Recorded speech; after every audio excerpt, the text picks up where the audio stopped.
கொள்ளாவிட்டாலும் அது மலர்ந்திருக்கலாம். நாம் மழலையாக இருக்கும் பொழுது நீயும் நானும் ஒன்றிணைந்தோம் நம் எண்ணத்தில். அவை முழுமை பெற்றன நகமும் சதையும் போல. மலர்கள் மட்டுமே பூக்கின்றன நம் பிணைப்பில்.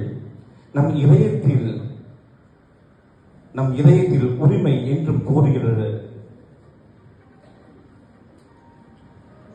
என் கவிதையின் ஊற்றிடமாக நீ இருக்கிறாய். நீ என்னுள் நுழைந்தாய் என்றும் மெல்லிய தென்றலாய். பரவசத்தை ஊட்டினாய், அன்பினை பொழிந்தாய் என்றும் மலர்ந்திருப்பாய் செந்தூர பூவாய். உன்னால் நான் கண்டடைந்தேன் வாழ்வியலை. நீ என்னுள் இருப்பதால் நான் கண்டதில்லை தனிமை, கண்ணீர் மற்றும் பயம்.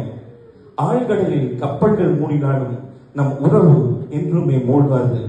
அந்த வானம், அந்த பூமி, அந்த பூக்கள் இவையாவும் நம் உறவை அர்ச்சிக்கும் ஏற்பாடுகள் என்பேன்.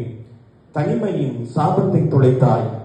வாழ்ந்தாலும் உன்னோடுதான், மரித்தாலும் உன்னோடுதான். உமக்காகத்தானே உயிர் வாழ்கிறேன். உன்னைத்தானே என்றும் நேசிக்கிறேன். உனக்காகத்தானே காத்திருக்கிறேன் ஒவ்வொரு நொடியும்.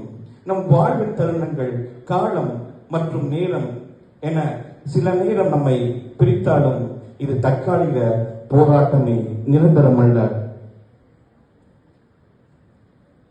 கண்களுக்கும் இமைகளுக்கும் இடையே கண்ணீர் ஒரு காணல் நீர். இவைகளை மறைந்து மீண்டும் உதயமாகிறது நன்மையும் கிருபையும் நம்பிக்கையும் என் ஜீவனுள்ள நாளெல்லாம்.